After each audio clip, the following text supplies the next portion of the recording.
Selamat siang Bapak dan Ibu sekalian. Yang terhormat Bapak Kepala SDN Beringin Kencana II, yang saya hormati Bapak dan Ibu Dewan Guru beserta staf SDN Beringin Kencana II, serta ibu-ibu undangan dari sekolah terdekat SDN Beringin Kencana I yang telah berkenan hadir memenuhi undangan saya dalam pelaksanaan penyebaran pemahaman dan penerapan pengalaman budaya positif yang telah saya pelajari dan saya terapkan di modul 1.4 budaya positif. Maka hari ini saya akan melaksanakan aksi nyata menyebarkan pemahaman dan apa sih yang sudah saya terapkan dalam implementasi budaya positif di kelas saya sendiri. Puji syukur kita panjatkan kehadirat Allah Subhanahu wa Ta'ala, karena berkat rahmat dan hidayahnya juala kita semua dapat berkumpul di sini dalam keadaan sehat dan tentunya berbahagia. Salawat serta salam kita panjatkan juga tidak lupa kepada Nabi Muhammad SAW. Semoga kita semua mendapatkan syafaat di hari akhir nanti. Amin amin ya rabbal alamin. Baik, langsung saja Bapak Ibu tanpa berpanjang lebar. Jadi pada intinya hari ini saya ditugaskan untuk menyampaikan kepada Bapak Ibu sekalian tentang materi-materi inti yang saya dapatkan pada modul 1.4 yang berjudul budaya positif. Tujuannya apa? Supaya kita semua dapat bersama-sama mengetahui apa sih tujuan dari budaya positif ini, dan diharapkan sekolah kita nantinya mampu menciptakan budaya positif di sekolah. Karena apalah artinya sebuah ilmu jika hanya satu orang yang mendapatkan. Nah, langsung saja. Sebelumnya pada modul 1.1 kami diberikan pencerahan tentang filosofi pendidikan Ki Hajar Dewantara, yang mana sebenarnya tujuan pendidikan itu adalah untuk memberikan atau mengantarkan anak. Kita menuntun anak untuk mencapai kebahagiaan dan keselamatan yang setinggi-tingginya sebagai seorang individu maupun sebagai anggota masyarakat. Maka tugas kita sebagai guru adalah menuntun. Apa hubungannya dengan disiplin positif? Nah, jadi salah satunya tugas kita dalam menuntun anak adalah menciptakan budaya positif sehingga anak itu berperilaku positif. Jadi budaya positif di sekolah itu merupakan kebiasaan, satu kebiasaan positif yang mana menuntut anak atau membuat anak berkembang menjadi pribadi yang kritis, penuh hormat dan bertanggung jawab, dan implikasinya menjadikan dia menjadi profil pelajar Pancasila. Nah, ini beberapa materi yang telah kami pelajari di modul 1.4. Yang pertama, perubahan paradigma belajar, kemudian disiplin positif, ada nilai-nilai kebajikan juga, kebutuhan dasar manusia, motivasi perilaku manusia, posisi kontrol guru, keyakinan kelas, dan segitiga restitusi. Semua ini berhubungan, tujuannya satu, yaitu untuk menciptakan budaya positif di sekolah. Jadi tanpa adanya konsep-konsep ini, maka budaya positif sekolah tidaklah lengkap. Maka sebab itu kita satu-satu kita kupas apa sih konsep-konsep yang ada di depan ini. Yang pertama, kalau dulu paradigma pembelajaran itu lebih kepada memberikan ceramah, kalau sekarang paradigma pembelajaran itu berubah. Apa yang berubah? Yang paling inti perubahannya adalah guru harus memfasilitasi pembelajaran berdiferensiasi dan mengarah kepada pembentukan profil pelajar Pancasila. Kalau dulu mungkin belum ada istilah pembelajaran berdiferensiasi dan profil pelajar Pancasila. Namun sekarang sudah muncul tuh paradigma tersebut. Lanjut, kalau kita sering terjebak pada beberapa ilusi ini. Yang pertama, ilusi bahwa guru itu dapat mengontrol murid. Padahal tidak seperti itu. Kemudian ilusi bahwa semua penguatan positif seperti penghargaan, pujian itu bermanfaat. Padahal sebenarnya tidak seperti itu. Selanjutnya, kita juga sering menganggap bahwa kritik itu membuat orang merasa bersalah sehingga menguatkan karakternya. Padahal tidak seperti itu. Yang terakhir, kita sering terjebak bahwa menganggap bahwa orang dewasa itu memiliki hak untuk memaksa. Mungkin tahun lalu kita masih ingat diseminasi dari Bapak Dandi, simulasi memegang kertas yang menggempal. Nah, itulah teori kontrol. Yang bisa mengontrol tindakan itu adalah diri kita sendiri, bukan orang lain. Implikasinya terhadap teori yang ada, kalau dulu menganggap bahwa kebutuhan itu sama, sekarang teori kontrol menganggap bahwa kebutuhan itu berbeda. Kemudian dalam segi pandangan, kalau dulu semua itu sama, kalau sekarang semua orang memiliki pandangan yang berbeda. Begitu juga dengan cara mengubah pandangan supaya sama dengan kita. Padahal seharusnya kita berusaha memahami cara pandang yang berbeda tersebut. Kemudian kalau dulu stimulus respon itu perilaku buruk dilihat sebagai suatu kesalahan. Ketika orang sudah berbuat buruk, jelas itu adalah sebuah kesalahan. Tapi sekarang teori kontrol itu semua tujuan, baik ataupun buruk itu mempunyai tujuan.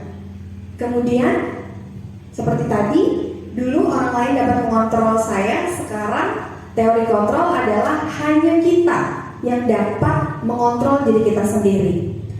Kemudian kita bisa mengontrol orang lain, teori kontrol tidak bisa, kita pun tidak bisa mengontrol orang lain. Nah, apabila ada pemaksaan ada pada saat bujukan gagal. Jadi ketika kita gagal, maka pilihannya adalah memaksa. Sedangkan pada teori kontrol lebih menekankan pada kolaborasi. Dan terakhir, kalau stimulus respon itu model berpikirnya satu kalah satu menang. Tapi kalau teori kontrol berpikirnya win-win solution atau semuanya menang-menang.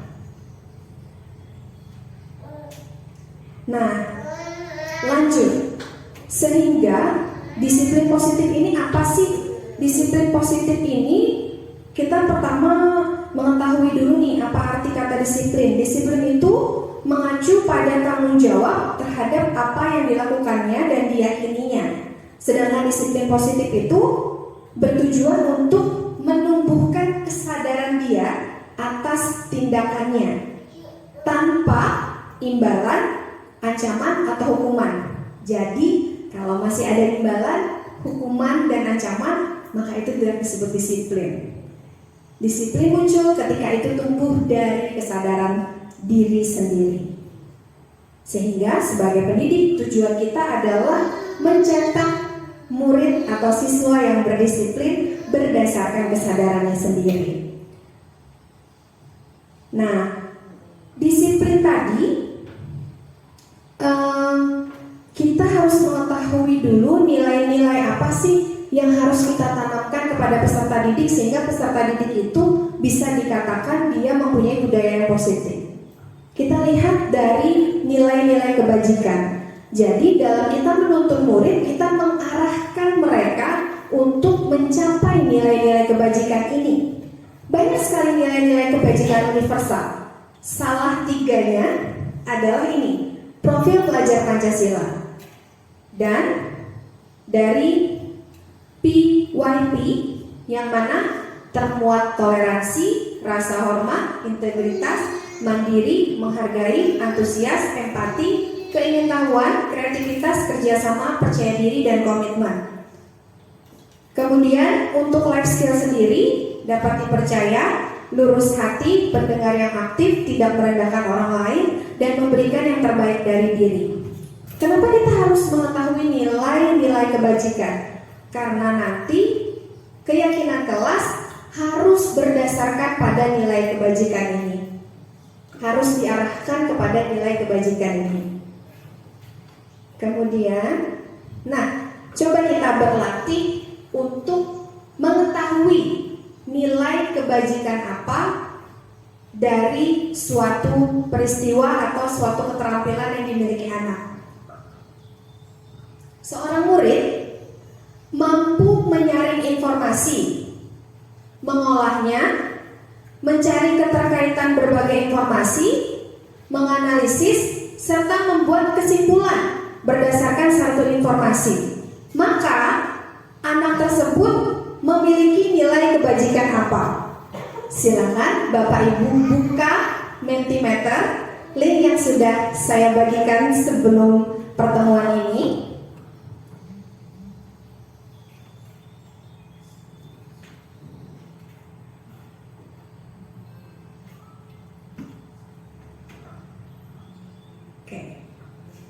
Kalau sudah sampai di beranda depan, Bapak Ibu silahkan masukkan kode 4287455.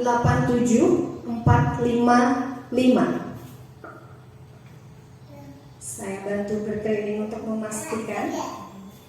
Ini Bu, enter kode. Paling atas Bu. Iya, 5. Iya. 5.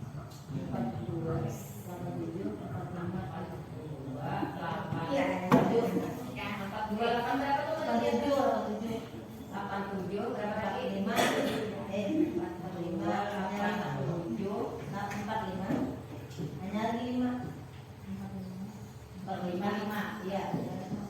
5-nya 2 kali. Oh, sudah masuk Bapak Ibu.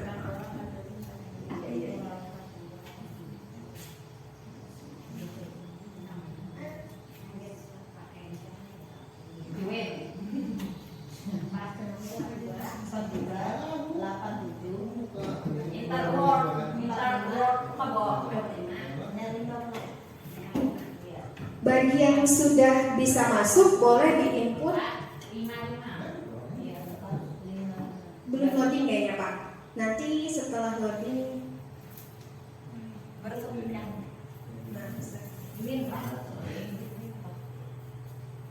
Nah ini Pak. Kalau sudah Bapak Ibu memasukkan kode, silakan Bapak Ibu jawab pertanyaannya. Ya, cukup satu saja, tidak usah ketiga-tiganya. Cukup di sini ya. Tadi nilai kebajikan apa yang telah dimiliki anak ketika dia mampu menyaring informasi, mengolahnya, mencari keterkaitan berbagai informasi, menganalisa, serta membuat kesimpulan. Dia sudah punya nilai kebajikan apa? Ayo, apa tadi? Apakah menghormati orang lain, tanggung jawab? Ada banyak tadi. Ada profil pelajar Pancasila. Iya, pilih salah satu. Yang mana nih yang mencerminkan perilaku seperti ini? Silakan di-enter biar ada respon yang masuk.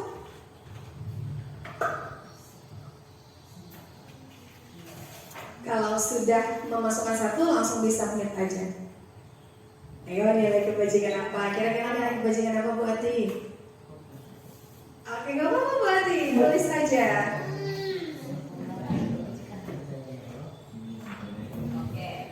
Silakan di-submit Bapak Sapri, Bapak Riban. Ayo, nilai kebajikan apa nih? Yang pertama. Iya. Apa ya? Siapa yang berani duluan? Gak ada yang muncul lagi. Silakan. Sudah. Oke, profil pelajar Pancasila 2 itu sudah. Ada lagi, mungkin bisa lebih spesifik. Profil pelajar Pancasilanya itu di bagian dimensi yang mana? Iya. Baru bisa nggak di cancel? Bisa nggak di cancel? Berarti salah paham ya. Ya mama lanjut aja. Benar. Kan? Oke, silakan yang belum menjawab, boleh menjawab, sudah disepil sama Ibu Siti. Silakan diinput jawabannya karena baru 2 jawaban ini. Oh, sudah 4 respons. Bernalar kritis, oke. Iya, ini hadiahnya apa nih nanti nih? Waduh. Oke, masih 5 respon. Ditunggu coba 5 respon lagi. Karena kuisnya akan banyak lagi nih setelah ini. Iya. Betul sekali ya. Betul sekali kan Bapak Dandi? Benarkah jawabannya yang di depan ini?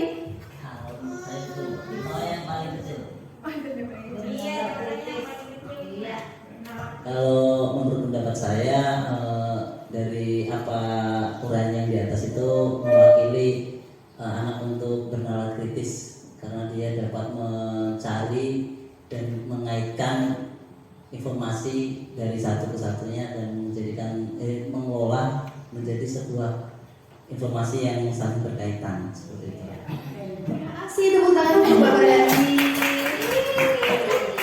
Baik, kita lanjutkan.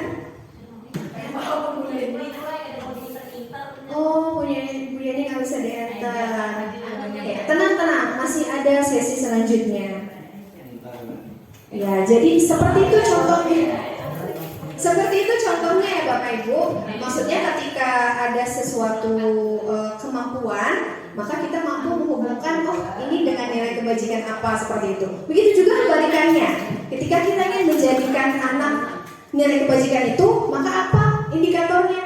Nah, jadi bisa bolak balik. Kita lanjutkan. Nah, suatu perilaku baik itu positif maupun negatif, seorang manusia melakukan itu karena kebutuhan dasar. Ketika mereka melakukan sesuatu, itu adalah upaya mereka untuk memenuhi kebutuhan dasar mereka. Contoh, Bapak Ridwan sedang makan.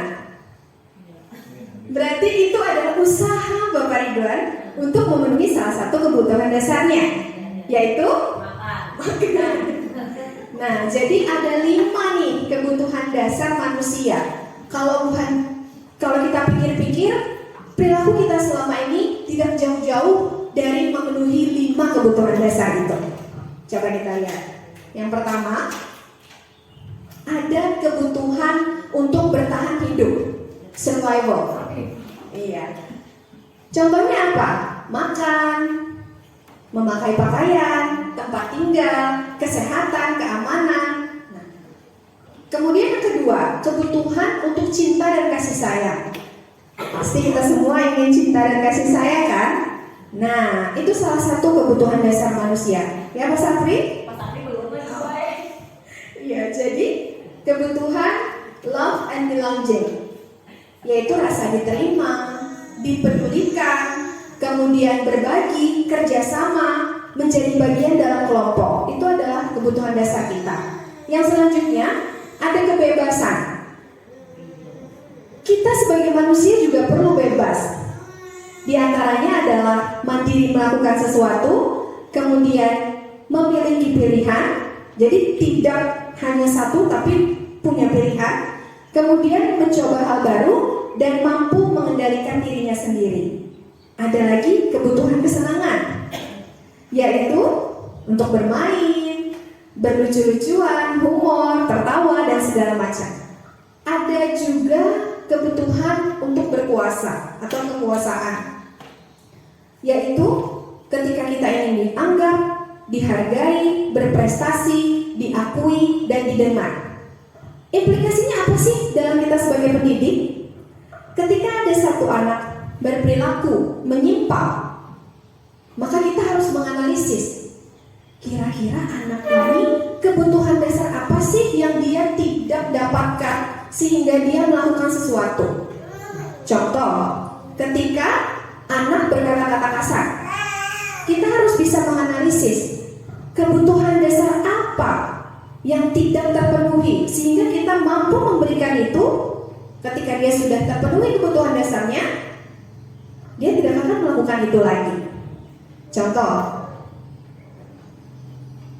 kita buka lagi Mentimeter kita tadi.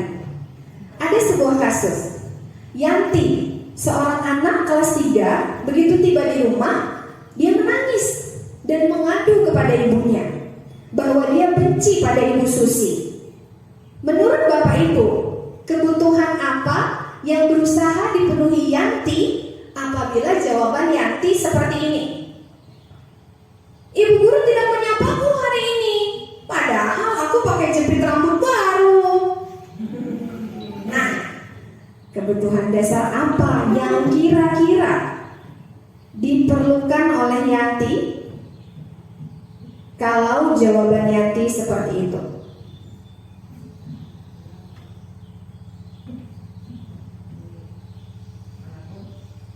Sebentar.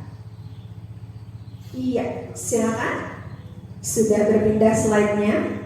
Tadi ada 5 kebutuhan dasar. Kebutuhan bertahan hidup, dicintai, kebebasan, kesenangan, kekuasaan. Di antara 5 itu yang mana nih yang ingin dipenuhi oleh Yanti ketika dia marah ibu guru tidak menyapanya hari itu padahal dia pakai jepit rambut baru? Silakan disubmit Bapak Ibu. Silakan disubmit. Ibu Yeni bisa saya bantu? Belum. Dicintai, oke. Kayaknya cinta dan kasih sayang, oke. Kesenangan, ada yang jawab kesenangan. Lanjut. Masih ada 4 respon selanjutnya.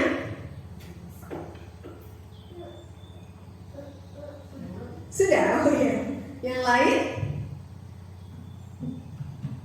Oke, cinta dan kasih sayang. Kasih sayang, oke. Bagaimana Ibu Yeni? Menurut Ibu Yeni benar tidak? Kalau pernyataan Yanti seperti itu, maka dia membutuhkan kasih sayang. Menurut Ulun, nah menurut Ulun karena anak itu butuh dihargai karena kan jepit rambutnya baru. Oke, tepuk tangan buat Ibu Yeni. Iya, kita lihat adalah kunci jawabannya lah.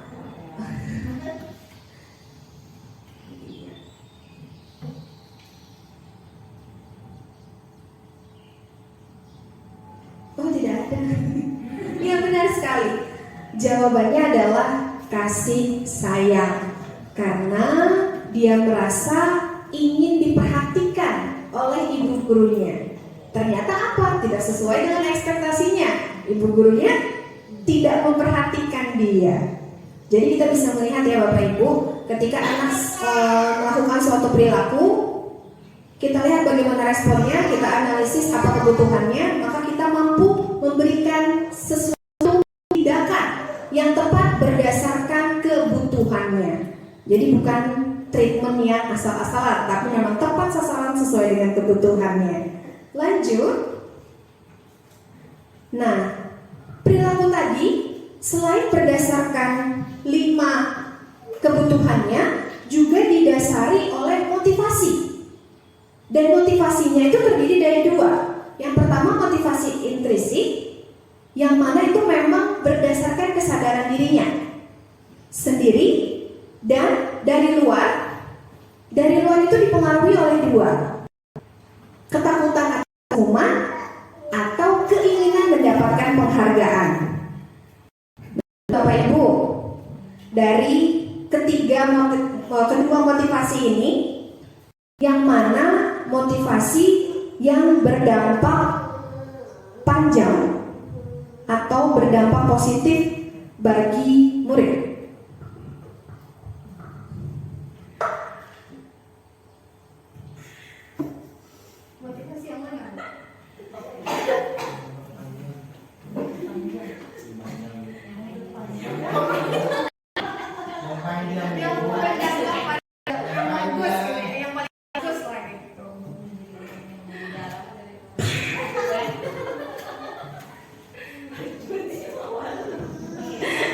Ya, istilah yang beneran yang kalau menurut ulun mungkin motivasi intrinsik yang pertama itu Bu. Yang kedua ya betul. Iya, karena segala sesuatu yang disadari atau tumbuh dari kepercayaan diri kita, maka itu akan berkelanjutan sampai jangka waktu yang panjang. Sedangkan ini, kalau penghargaannya hilang, motivasinya juga hilang. Kalau hukumannya tidak dilaksanakan lagi, motivasinya juga hilang. Lanjut. Nah, tadi kita sudah membahas tentang motivasi itu dapat terjadi dengan hukuman dan penghargaan. Maka ini yang biasa kita lakukan di sekolah, yaitu memberikan hukuman, konsekuensi, atau restitusi. Mungkin yang paling sering yang mana nih? Hukuman. Nah, jadi di antara ketiga ini, tiga-tiganya sama. Tujuannya adalah untuk mendisiplinkan murid. Tapi karakteristiknya berbeda dan dampaknya pun berbeda. Yang pertama, hukuman ini ciri-cirinya kalau kita ingin mengetahui ini apa itu hukuman atau bukan, itu biasanya terencana, tidak terencana atau tiba-tiba begitu saja. Ketika anak melakukan kesalahan, langsung ibu gurunya berpikir apa nih yang harus dilakukan oleh anak. Sedangkan konsekuensi itu sudah ada kesepakatannya terlebih dahulu. Misalnya, ketika anak membuang sampah sembarangan, maka dia harus bertanggung jawab membersihkan itu. Itu kan memang sudah terencana dan ada peraturannya. Sedangkan restitusi itu lebih cenderung kepada tidak ada yang pasti, tapi dipikirkan oleh anak sehingga munculnya itu berbeda-beda antara satu anak dengan yang lainnya. Kemudian ketika diberikan hukuman, maka anak itu tidak dilibatkan, hanya guru yang mengambil keputusan. Kalau konsekuensi, tetap murid tidak merasa nyaman. Sedangkan restitusi melibatkan murid dan guru. Hukuman bersifat satu arah dan biasanya melibatkan fisik dan psikis. Konsekuensi, guru harus selalu memonitor. Lebih jelasnya, hukuman, konsekuensi dan restitusi lebih jelasnya itu ini akan membuat identitas gagal. Dia akan merasa menjadi pribadi yang gagal. Sedangkan kalau memberikan konsekuensi dan restitusi cenderung kita membuat dia menjadi identitas yang berhasil atau sukses.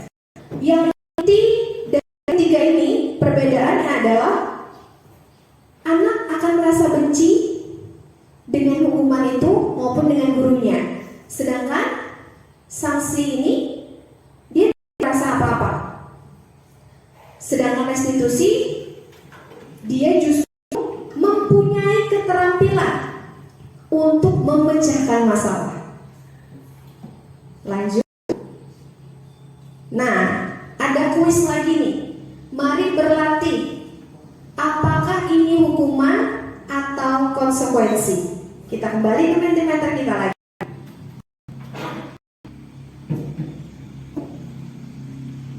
Nah, itu langsung ada pilihannya, hukuman atau konsekuensi.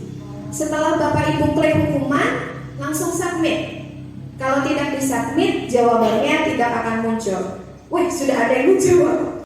Lari mengelilingi lapangan basket 2 kali karena terlambat hadir sekolah. Lari 2 kali karena terlambat. Oke, ada yang konsekuensi nih. Dominan hukuman. Ada yang mau ngaku siapa yang konsekuensi? Kalau dilihat dari wajahnya sih kayak Bapak Sapri nih. Kenapa Bapak Sapri jadi melawan arus nih? Karena teman-teman yang lain itu memilihnya hukuman, Pak. Silakan, Pak.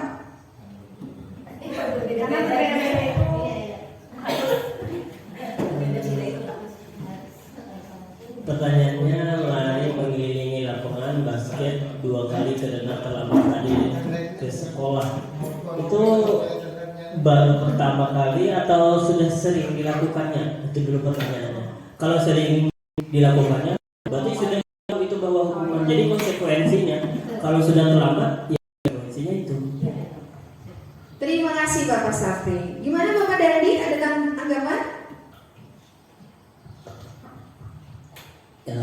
Ini dari dua sudut pandang yang berbeda saya ketika permasalahan ini dilaksanakan di jam pembelajaran olahraga adalah itu bisa masuk sebagai konsekuensi karena sekalian waktu untuk mengawali proses pembelajaran. Tapi ketika ini di jam pelajaran yang lain akan menjadi hukuman. Nah, jadi kan kalau menurut saya ini lebih condong ke hukuman karena terlambat hadir. Iya. Iya, terima kasih Bapak Dandi. Jadi ketika saya menjawab pertanyaan dari instruktur waktu itu, saya juga menjawabnya konsekuensi. Sedangkan mayoritas teman-teman di kolom komentar hukuman. Nah, jadi kata instruktur yang benar adalah hukuman. Karena hampir tidak ada korelasi antara terlambat dengan lari mengelilingi lapangan. Betul sekali kata Bapak Dandi tadi. Kecuali dia terlambat misalnya dalam pelajaran PJOK, maka itu bisa digolongkan sebagai konsekuensi. Kita lanjut pertanyaan selanjutnya. Membersihkan coretan yang dibuatnya di meja tulis, konsekuensi atau hukuman?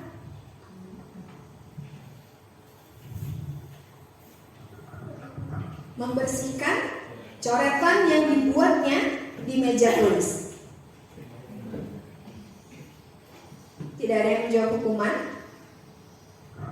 Iya, ini merupakan konsekuensi. Iya, lanjut. Murid diminta untuk push up 15 kali karena tidak menggunakan masker ke sekolah. Oh, sudah cepat sekali nih. Lanjut. Iya, terima kasih jempolnya. Iya. Hukumannya Ibu Ipa. Iya, lanjut. Menggantikan kertas tugas teman yang dicoret-coret. Kertas tugas teman dicoret, kemudian digantikan olehnya. Oke, konsekuensi. Sudah ada 7 respons, kita lanjut. Berjemur di lapangan basket pukul 12 siang karena mengobrol dengan teman. Oke, sepertinya terlalu easy peasy ya soalnya ya.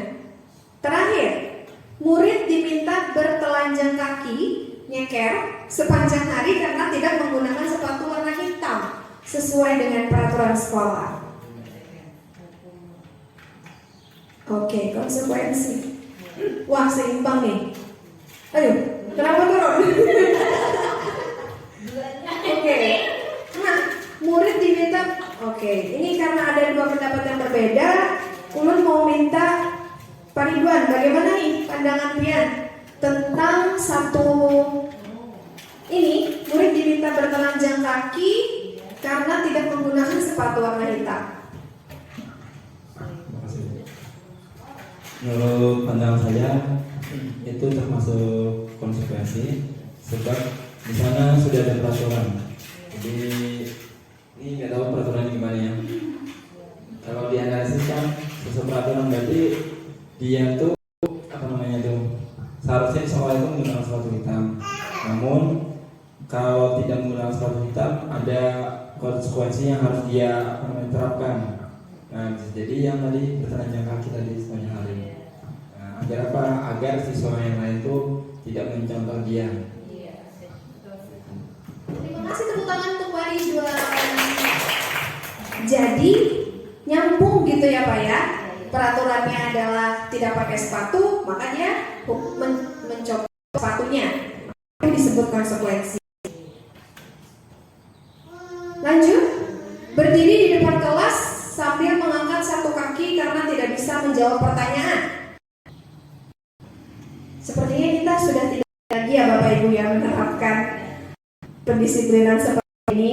Iya, sudah jelas sekali bahwa ini merupakan hukuman. Baik, kita melihat kunci jawabannya. Nah, lari hukuman, membersihkan konsekuensi, push up hukuman, menggantikan kertas hukuman. Nah, ternyata Bapak Ridwan, bertelanjang kaki hukuman. Ada yang tahu kenapa?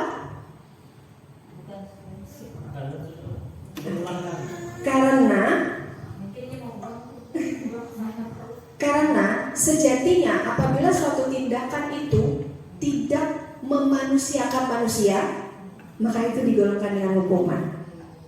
Coba. Iya. Coba bayangkan, kita di sekolah tidak memakai alas kaki. Apakah itu tindakan yang memanusiakan manusia? Bisa jadi ada yang menyambat dia, tapi bisa jadi tidak. Jadi apabila itu memberatkan dia, maksudnya apa ya? Lebih terkesan merunduk, maka itu digolongkan kepada hukuman. Meskipun ada korelasi antara pakai sepatu dengan disuruh nyopot sepatunya. Baik, sehingga kita harus benar-benar nih memperhatikan atau fokus. Itu konsekuensi atau hukuman? Jangan-jangan itu adalah hukuman, sedangkan kita mau memberikan konsekuensi terhadapnya. Lanjut,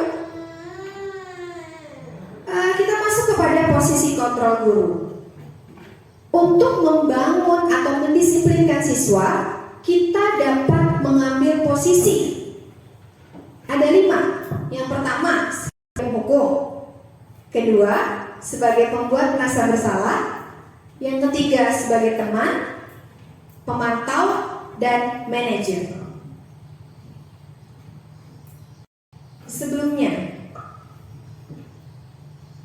Sebelum kita masuk ke penjelasan ini, Bapak dan Ibu ada yang ingin berpendapat.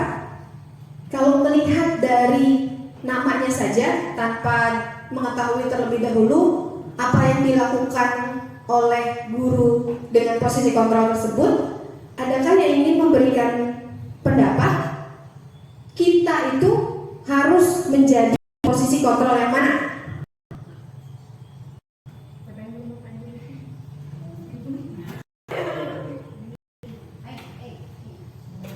Ibu yang terhormat. Assalamualaikum warahmatullahi wabarakatuh. Terima kasih kesempatan yang diberikan. Untuk posisi kontrol guru ini ada penghukum, pembuat merasa bersalah, teman, pemantau, dan manajer.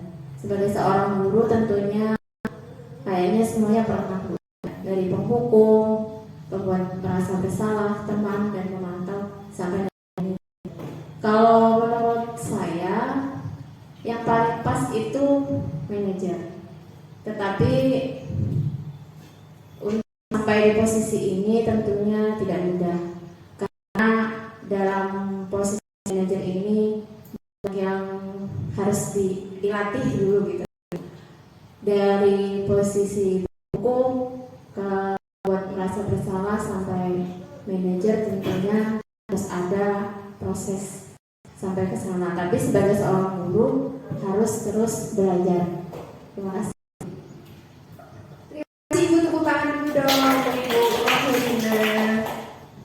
Iya, itu tadi pendapat dari Ibu Rohlina bahwa sebagai seorang guru kita bercita-cita, bervisi, mempunyai pandangan bahwa yang terbaik dalam disiplin positif adalah manajer. Tapi bisa jadi ada pendapat lain yang tidak sesuai dengan itu, tidak masalah. Kita kupas satu persatu terlebih dahulu. Nah, jadi sebenarnya 5 posisi kontrol ini tentunya mempunyai kelebihan dan kekurangannya masing-masing. Bukan berarti ketika kita menjadi penghukum melulu tidak baik, atau sebaliknya, kita menjadi posisi manajer bukan berarti melulu sangat baik. Kalau menurut saya seperti itu. Jadi seperti ini. Kita bisa mengatakan seorang guru sebagai penghukum apabila dia berkata, kalau kamu tidak melakukannya, awas ya. Kemudian dengan ini tunjuk-tunjuk, menghargai dengan nada yang tinggi, kasar, menghasilkan seperti apa? Anak-anak yang membenci dan kemungkinan akan mengulangi kesalahannya. Ketika kita menjadi guru yang membuat merasa bersalah, apa yang kita lakukan? Kita biasanya berceramah. Kata-katanya apa?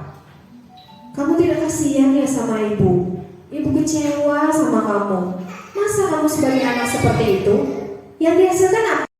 Pribadi yang rendah diri. Kemudian dia akan bilang, maafkan saya bu, karena dia merasa bersalah. Dan selanjutnya untuk teman, biasanya gaul. Bapak dan ibunya dianggap sebagai seorang yang melindungi anak. Ayolah, lakukan demi ibu. Kan kamu kemarin sudah ibu bantu ibu lagi. Nah, menghasilkan anak yang apa? Anak yang ketergantungan dengan orang tersebut.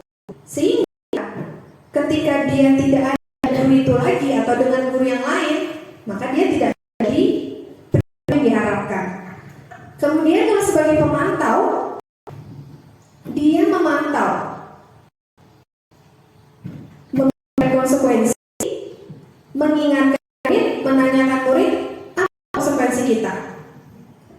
Yang terakhir, sebagai manajer, yang berperan sebagai manajer ini menerapkan restitusi. Yang tiga tadi, hukuman, konsekuensi, restitusi.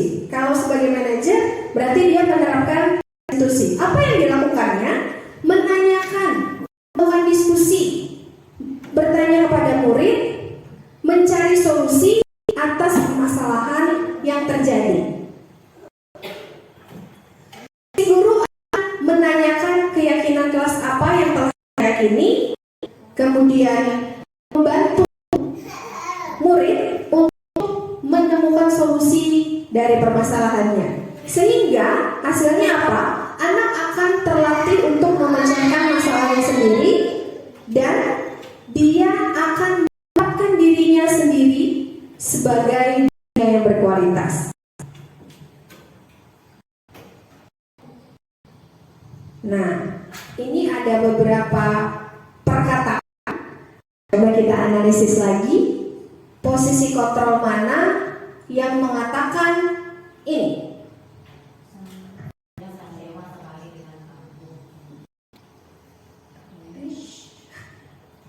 Baik. Silakan kembali ke ini, sepertinya skor tertinggi ini. Siapa nih? Tidak ada tulisannya. Oke, kita langsung di pertanyaan pertama.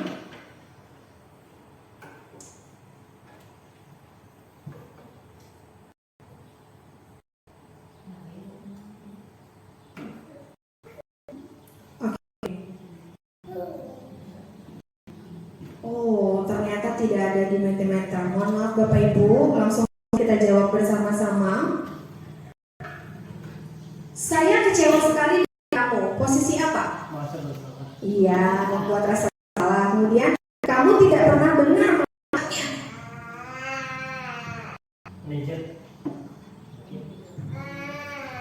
Kamu ini tidak pernah benar melakukannya. Mantap. Penghukum.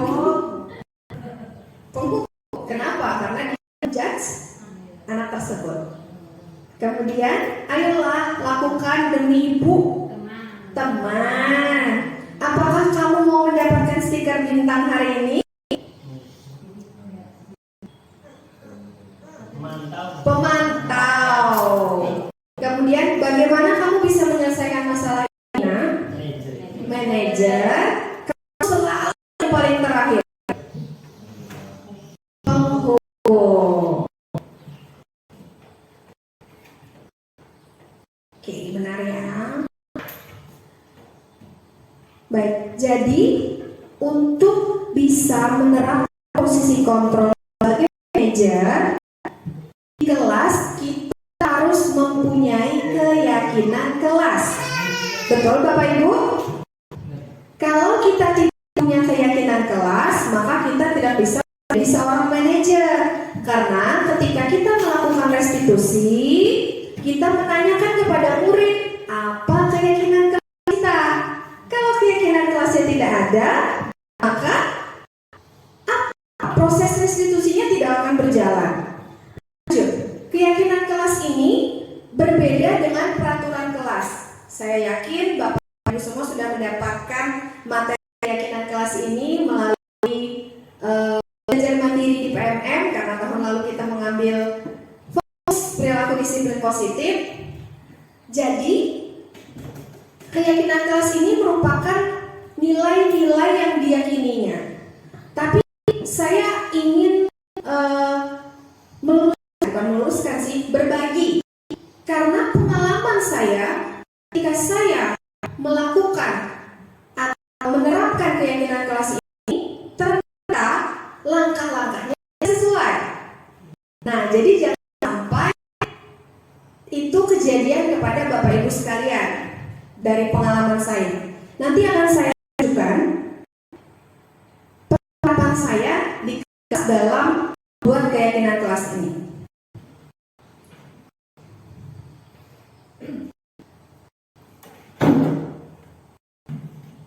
Iya. Ketika ada peraturan, maka kita harus bisa menyarikan atau memberi arah. Itu sebenarnya keyakinan kelas mana yang ingin dituju. Contoh, selalu mengembalikan buku ke tempatnya. Maka nilai kebajikan yang dituju apa? Yaitu tanggung jawab. Dilarang mengganggu orang lain. Nilai kebajikannya menghormati orang lain. Hadir di sekolah 15 menit. Komitmen. Dilarang melakukan kekerasan. Nilai yang dituju adalah mata menghormati orang lain. Dilarang menggunakan narkoba. Nilai kebajikannya untuk kesehatan. Pergantian atau bergiliran menghormati orang lain. Gunakan masker, kesehatan dan keselamatan. Jangan berlari di kelas atau koridor. Nilai kebajikannya keselamatan dan keamanan. Baik, ini adalah contoh saya di kelas dalam keyakinan kelas. Sebelumnya, saya kira itu langsung pada ini. Ada satu langkah yang keliru dari saya. Jadi yang benar saja waktu itu. Yang pertama, saya meminta murid untuk menulis apa saja yang mereka inginkan diterapkan di kelas. Karena keyakinan kelas ini satu tujuannya, untuk membuat mereka merasa nyaman di kelas. Cita-cita di kelas mereka itu seperti apa, itu yang akan kita wujudkan. Sehingga peraturan-peraturan seperti apa nih yang mereka merasa nyaman. Contoh, tidak terlambat masuk kelas, tidak membuang sampah sembarangan, menutup jendela sebelum pulang sekolah. Apapun peraturan yang mereka inginkan, kumpulkan, jadikan satu. Setelah peraturan itu ada, waktu itu saya menggunakan Mentimeter sama seperti ini tadi kan. Jadi satu-satu dikumpulkan jawaban dari anak murid. Setelah ada peraturannya, maka diubah menjadi kalimat positif. Contohnya, tidak membuang sampah sembarangan. Kalimat positifnya, menjaga kebersihan kelas. Itu kalimat positif. Kalimat negatifnya kan jangan, dilarang, dan diubah menjadi kalimat yang positif. Jadi semacam himbauan. Kemudian setelah dapat kita kalimat positifnya, kita cari nilai kebajikan apa berdasarkan aturan tadi. Ya, Bapak Ibu, kita diajarkan nilai kebajikan tadi semuanya kita kuasai, sehingga kita tahu satu perilaku itu menunjuknya di nilai kebajikan apa. Contoh, kemarin anak-anak kelasnya tidak membuat keributan di kelas, maka kalimat positifnya menjaga ketertiban kelas. Sehingga kebajikan yang tujuh adalah menghormati orang lain. Jadi muncullah keyakinan kelasnya, yaitu saling menghormati. Sudah sampai situ tidak selesai ternyata. Waktu itu saya langsung membuat poster. Ternyata ada satu langkah yang kelupaan, yaitu menggambarkan perilaku apa saja yang mencerminkan keyakinan kelas tersebut. Jadi ada yang namanya diagram T dan diagram Y. Diagram T itu tampak dan tidak tampak. Jadi keyakinan kelasnya, tadi kan keyakinan kelasnya saling menghormati. Perilaku yang tampak seperti apa? Itu dijelaskan kepada murid. Perilaku yang tampak yaitu apa? Perilaku yang tampak ketika kita saling menghargai? Iya, tidak mengejek teman. Yang tidak tampak, yang seharusnya tidak dilakukan, berkelahi dengan teman. Nah, dan seterusnya. Setiap keyakinan kelas itu dirincikan. Tampaknya seperti apa, tidak tampaknya seperti apa. Itu menggunakan diagram T. Sedangkan menggunakan diagram Y, didengar, dilihat, diraba. Enggak. Didengar, dilihat, apalagi satunya? Iya, terlihat, tampak, dilihat, dan didengar. Nah, itu langkah saya yang tertinggal kemarin.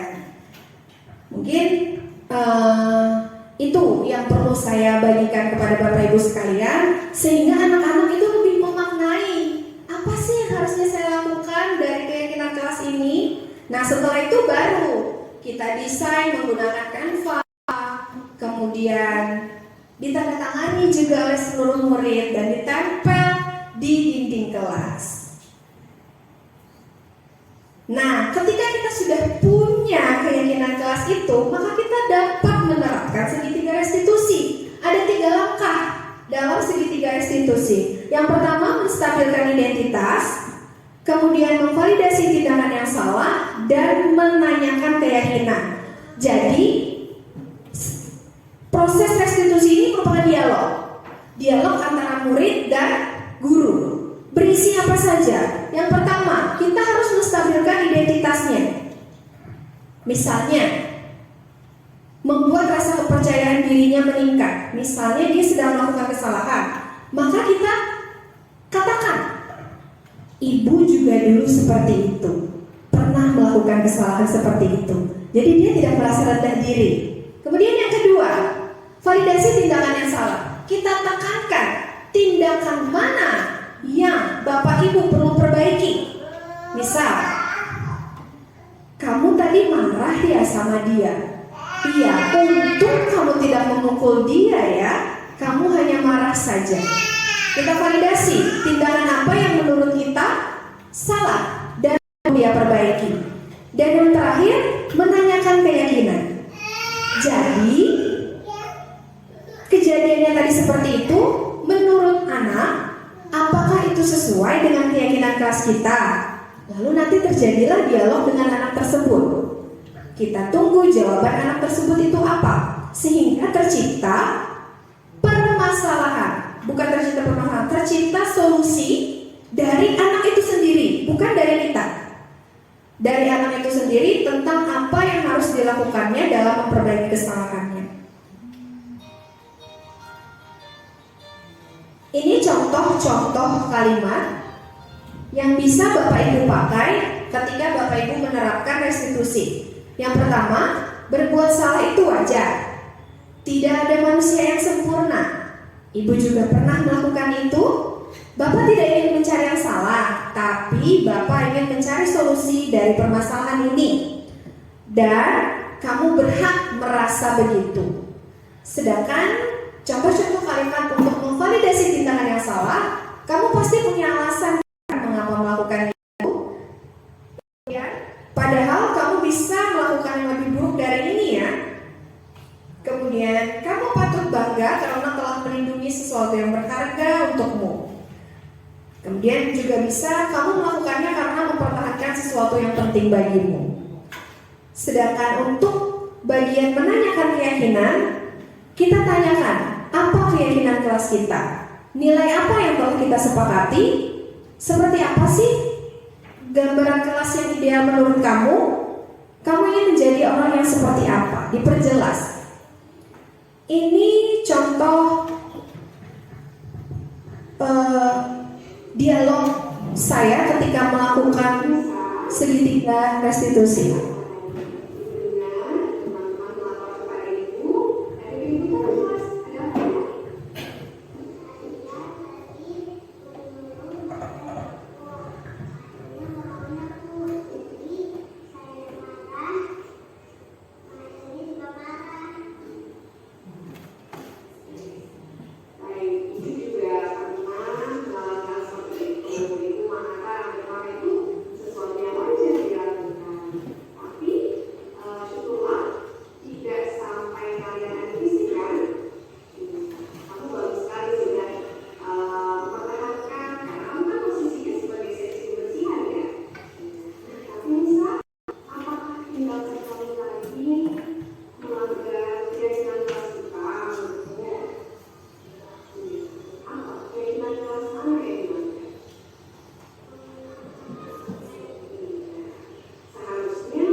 Jadi ini adalah salah satu simulasi dalam melakukan restitusi.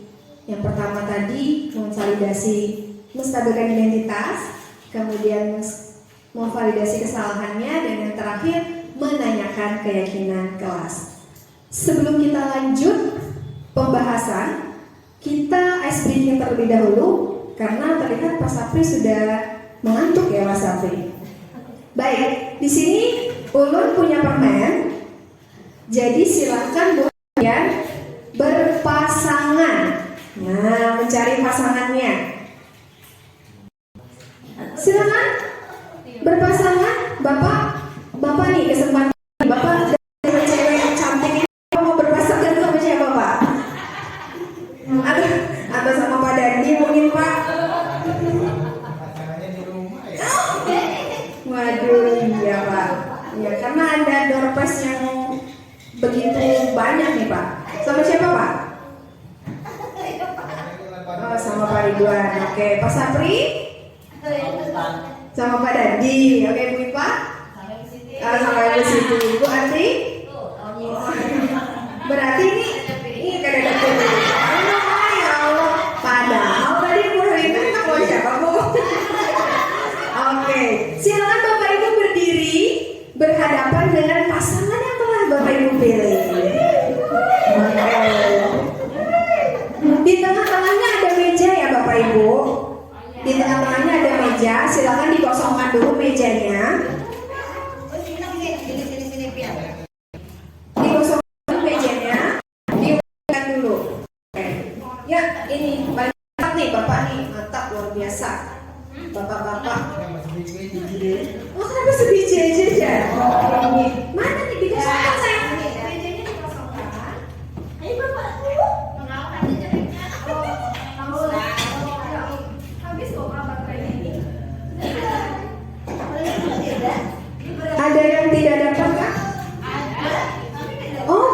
ih nggak mau.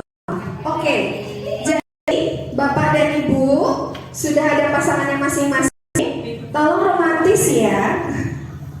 Ya, jadi perintahnya seperti ini. Kalau misalnya Ulun bilang sikut, maka seperti ini. Gayanya menunjukkan sikut. Kalau saya bilang sekat, maka buatlah sekat. Di depan mata. Iya, buat sekat. Kalau saya bilang sikat, maka ambil permennya. Duluan. Siapa yang duluan mengambil, itu yang dapat permennya. Kita ulang. Sikat, sikut, sekat, sikat. Konsentrasi.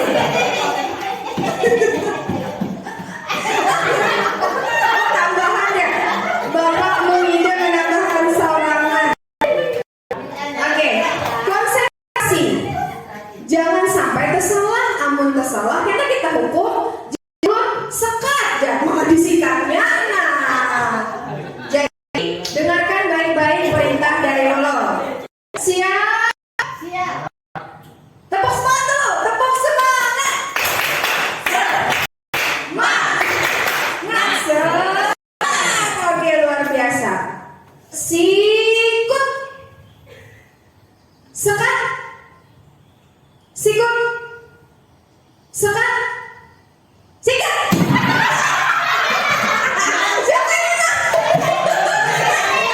Astagfirullahaladzim. Yang lucu apa? Kelompok bapak masing-masing tidak ada yang ambil.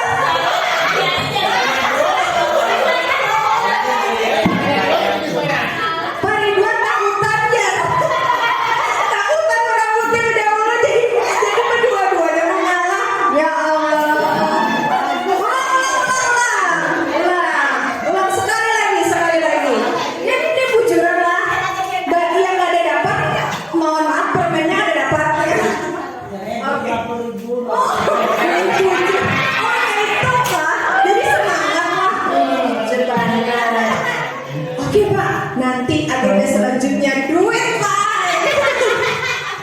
Oke. Nyata ada semangat. Oke, mulai. Sekat. Sekat. Sikut. Sekat. Sikat.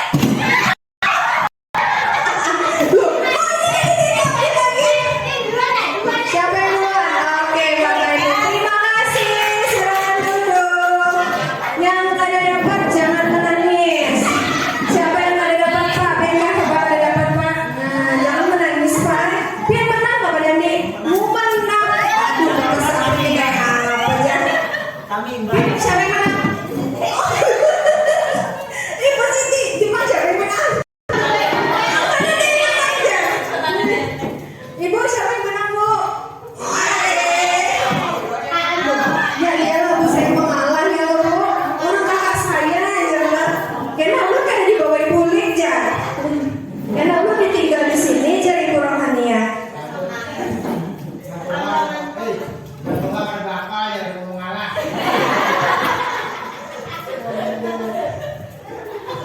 Ada yang permennya ada diambil lah. Padahal sudah disuruh sikat ya, kan tetap kan mau diambil. Alasannya kedua, Bu. Kalau berabuk jagoan. Kayak boleh berapa tadi loh.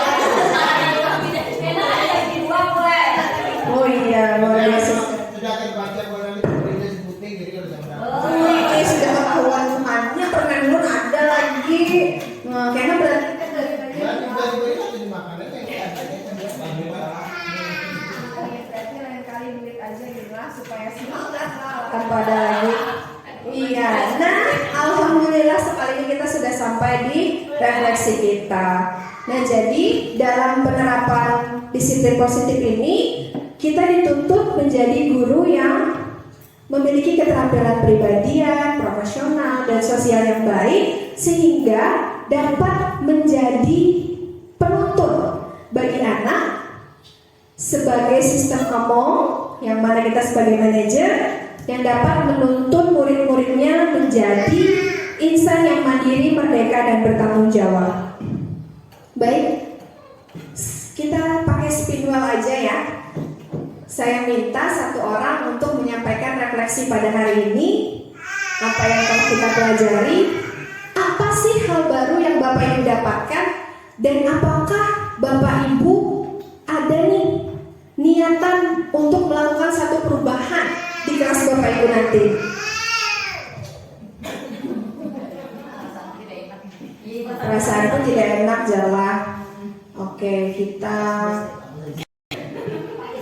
kalau ini apa lah Amazon. Oh, ada yang hendak belum ya Bapak? Bu Ai ditinggal aja jangan senang hati jalan. Ya Allah.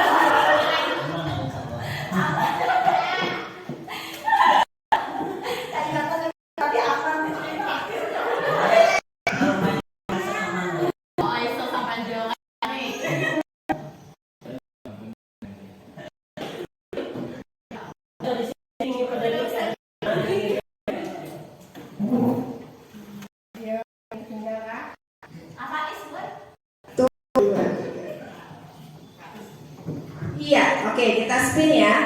Pertanyaannya tadi adalah apa hal baru yang Bapak Ibu dapat hari ini? Itu dulu Gimla. Jadi kalian ya loh, kadang memborong sorangan. Baik. Alhamdulillah aja. Oke, selamat Ibu Siti. Amin.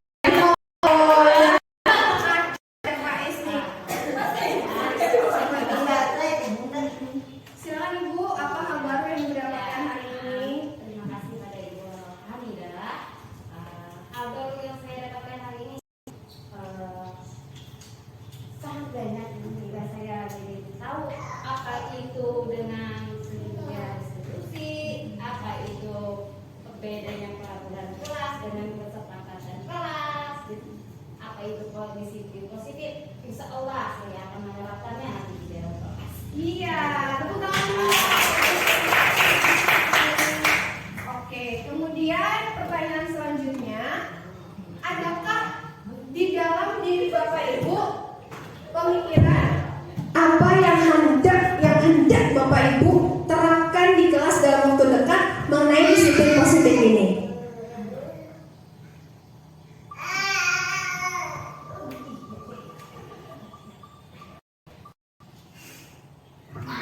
Oke. Selamat Ibu Ati. Ibu Ati tadi berpesan jangan disuruh ke pandir dulu aja. Kalau Ibu Ai sekalinya pian yang muncul. Oke, jadi siapa nih Ibu Ati? Sebagai pian, sebagai guru yang kelas pian tuh luar biasa nih. Nah, kayak apa yang hendak pian lakukan setelah pian mengetahui materi hari ini?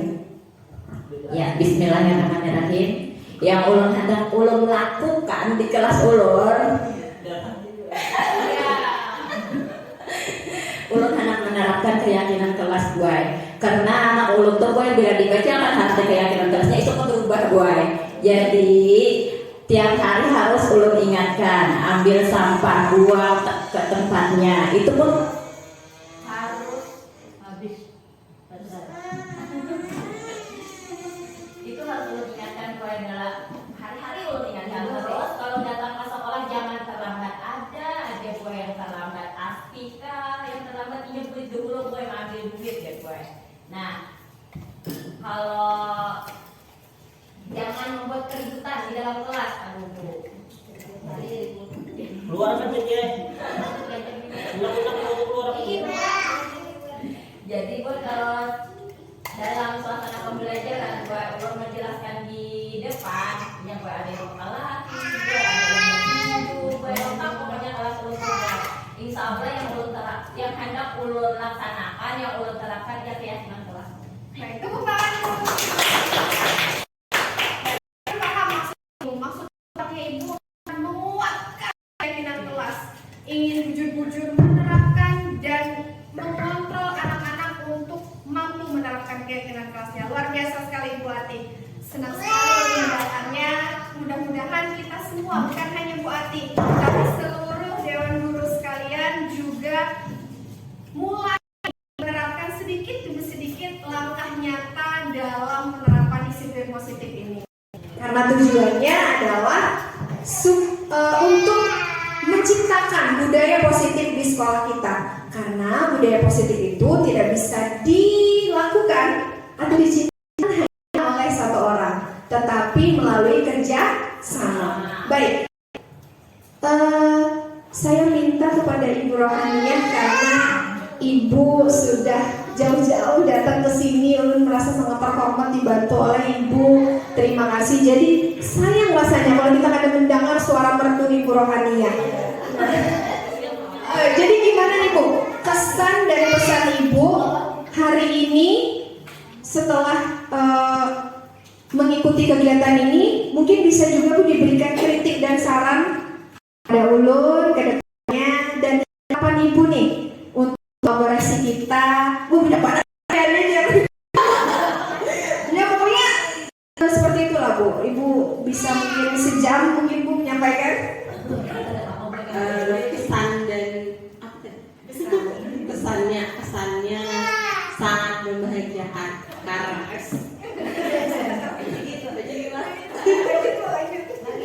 sangat membahagiakan itu pesannya. Terima kasih Ibu, tepuk tangan dulu untuk Ibu. Kami juga sangat bahagia Bu dikunjungi oleh ibu-ibu sekalian. Kami berharap nanti kami yang diundang ke sana mulai berselamatkan gedung Hanyar.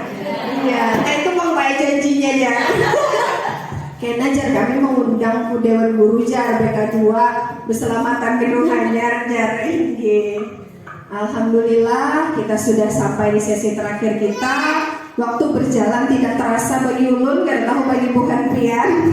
Jadi sudah jam 12.31. Kita tadi mulai hampir jam setengah 12 juga. Baik Bapak Ibu, demikianlah yang dapat saya sampaikan. Saya berharap kegiatan ini dapat memberikan manfaat bagi Bapak Ibu sekalian, dapat mempererat tali silaturahmi kita, dan doakan juga Bapak Ibu untuk modul-modul selanjutnya saya lancar, diberikan kelancaran, diberikan kemudahan, dan mohon maaf apabila dalam kegiatan ini terdapat kesalahan dan kehilafan yang disengaja maupun tidak disengaja. Ada yang mau berpantun? Harusnya ini berpantun lah, tapi bukan punya pantun tadi.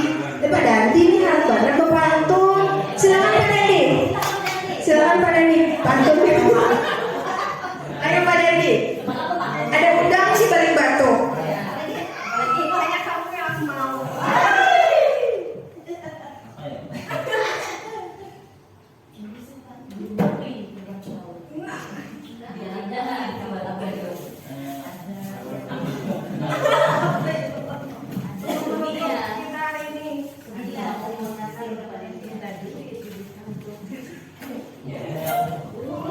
Ini